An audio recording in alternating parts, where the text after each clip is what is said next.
জয় রাধে, জয় নিতাই চৈতন্য। পরম প্রেমময় ভগবান শ্রী নিতাই চৈতন্য মহাপ্রভুর অহিতকে অনুকম্পা আমরা ভগবানের কথা আস্বাদন করে চলেছি। ইহা আমাদের মহা সৌভাগ্য। আজকে যে প্রসঙ্গটি আলোচনা করব রাজবিদ্যা রাজগুহযোগের তৃতীয়তম শ্লোক। আমরা আগের দিন দ্বিতীয়তম শ্লোক পর্যন্ত আস্বাদন করলাম, আজকে তৃতীয়তম শ্লোক। তবে এই তৃতীয়তম শ্লোকটি আস্বাদন করার জন্যে ইহার যা অর্থ সেইটিকে পরিপুষ্ট করে ভগবানের আরেকটি শ্লোক, যেটি আগে আমরা বর্ণনা করেছি।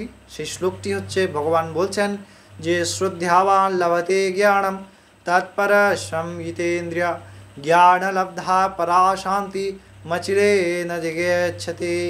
বলছেন কি শ্রদ্ধাবান লভতে জ্ঞানম, যিনি শ্রদ্ধাবান তিনি কি করেন? লভতে জ্ঞানম, তিনি জ্ঞান লাভ করেন।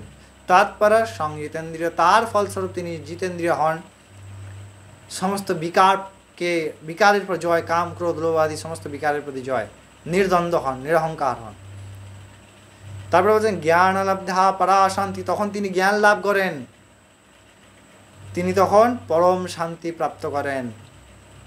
তখন তিনি অচিরেই এই জন্ম মৃত্যু সংসার থেকে, এই সংসারকে ভস্মীভূত করে বুড়ো আঙুল দেখিয়ে সেই পরম পদের আরূঢ় হয়ে যান, পরম পদ প্রাপ্ত হয়ে যান।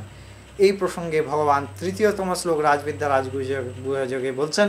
চলো আমরা সেই কথা অবশ্যই শুনব। ভগবান তৃতীয়তম শ্লোকে বলছেন যে অশ্রদ্ধা ধানা পুরুষা ধর্ম শ্যাস পরন্তপঃ অপ্রাপ্যমাং নিবর্তন্তে মৃত্যু সংসারবর্ত্মনি। ভগবান বলছেন, যিনি অশ্রদ্ধা যুক্ত, এই ধর্মের প্রতি অশ্রদ্ধা রাখেন, শ্রদ্ধা রহিত হয়ে থাকেন, তিনি কি করেন?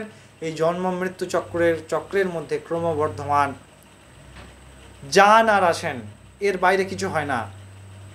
নিরন্তর এই সংসার চক্রের মধ্যে আবদ্ধ হয়ে মৃত্যু জন্ম এই প্রকার বিকার প্রাপ্ত হন, এই প্রকার স্থিতিতে যাওয়া এবং আশা করেন, এছাড়া আর কিছু হয় না।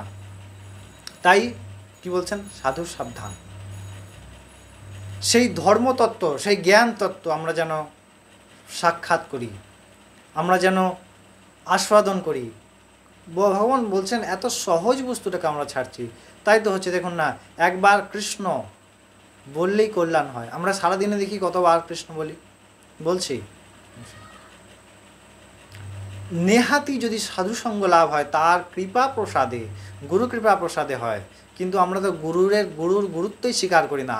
গুরুকে অখণ্ডমণ্ডলাকারম ব্যাপ্তম येन চরাচরম তৎপদম দর্শিতম येन তস্मै শ্রী গুরবে নমঃ। অখণ্ডমণ্ডলে ব্যাপ্ত সেই গুরুই সত্য, গুরুই তত্ত্ব, তিনি সমস্ত জায়গায় ব্যাপ্ত। তাই এই যে ভগবান বলছেন কি না, এই যে জ্ঞান, এই ধর্ম ত্যাগ করায়, এই জ্ঞান ত্যাগ করায় আমরা জীব বারবার জন্ম মৃত্যু সংসারের চক্রের মধ্যে ক্রমবর্তমান যায় আর আসে, এতে আর তার কোনো কল্যাণ হয় না।